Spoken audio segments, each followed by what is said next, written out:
Nginibingelele ngane zakwethu, kuyaphileka lapho?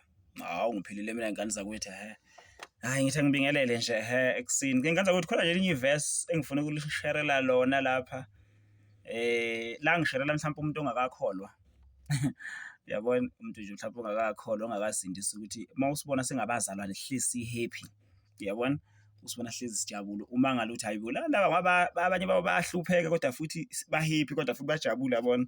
Hayi thina kithi nayi i-secret yethu yabona, ngithi ngikutshele into esijabulisayo yabona. Yebo, uba umzalwane kwesinye isikhathi akusinto elula, ukukholwa uJesu Kristu akusinto elula, usathane mfowethu uyakulwisa yabona ngey'ndlela ezahlukahlukene yabona, kodwa thina singabazalwane hlezi happy yabona, hlezi smile, izinto ziyebhleda kunzima.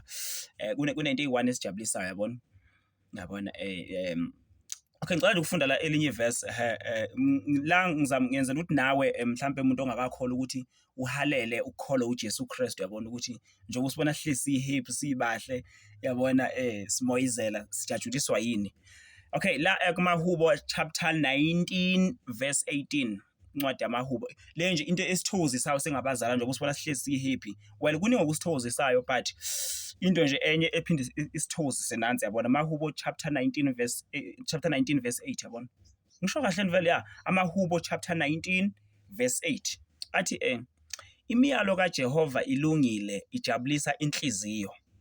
Ngiliphinde futhi, imiyalo kaJehova ilungile ijabulisa inhliziyo. Mawusibona singabazalwane, usibona sihlezi nje sijabule, sibona sihlezi happy, sijatshuliswa imiyalo kaJehova ukuthi njoba masikhuluma ngemiyalo kaJehova sikhuluma ngalo lonke izwi lenkosi, noma sikhuluma ngalo lonke iBhayibheli from eqaleni kuze kube sekugcineni yabona. Uma nje sicabanga ngezwi lenkosi, sifunda iBhayibheli, sibuke uNkulunkulu, sibuke imithetho kaJehova, siyibone yonke ilungile imiyalo kaJehova, bese inhliziyo yethu vele iyajabula. Akukho la thina esiphikisa khona uNkulunkulu ezwini lenkosi from uGenesis, encwadi kaGenesis kuze kuyofika ekugcineni yabo. So into esijabuliswa imiyalo kaJehova yesenza ukuthi sibe happy yabona. Ngizamlanda ukuthi i-secret yethu enza ukuthi sibe happy yabona. Mawususindisiwe wemuntu ongakasindisi, mawususindisiwe bese ufunda izwi lenkosi from eqaleni kuze bese ekugcineni, liyathokozisa, liyasikitaza.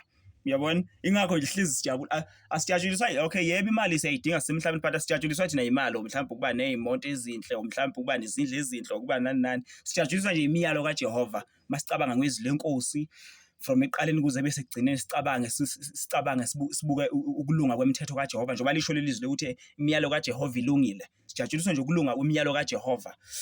Uyabona, iyo nje sijabulisa inhliziyo. Leli zwi mawulifunda lithi imiyalo kaJehova ilungile ijabulisa inhliziyo. Yiyo lento esijabulisayo nje masicabanga ngoNkulunkulu, sicabanga nangemiyalo yakhe. From masikhuluma ngemiyalo yakhe sikhuluma ngezwi lenkosi lilonke from eqaleni kuze kube sekugcineni. Angikhulumi ngemithetho elishumi kuphela imiyalo elishumi kuphela, kodwa ngikhuluma ngezwi lenkosi lilonke ngoba izwi lenkosi liyimiyalo kaJehova, liyindlela uJehova afuna siphile ngayo emhlabeni yabo. Le video angenze bemfishane, ngifuna ukukhuluma kakhulu, kodwa nje i-secret yethu yokujabula sijatshuliswa imiyalo kaJehova, yiyo ejabulisa inhliziyo zethu, yenza ukuthi inhliziyo zethu zingabi nachashaza, zibe mhlophe, sihlezi sithabile yabona. Ngiyabonga, nibe nosuku oluhle ne. Danke.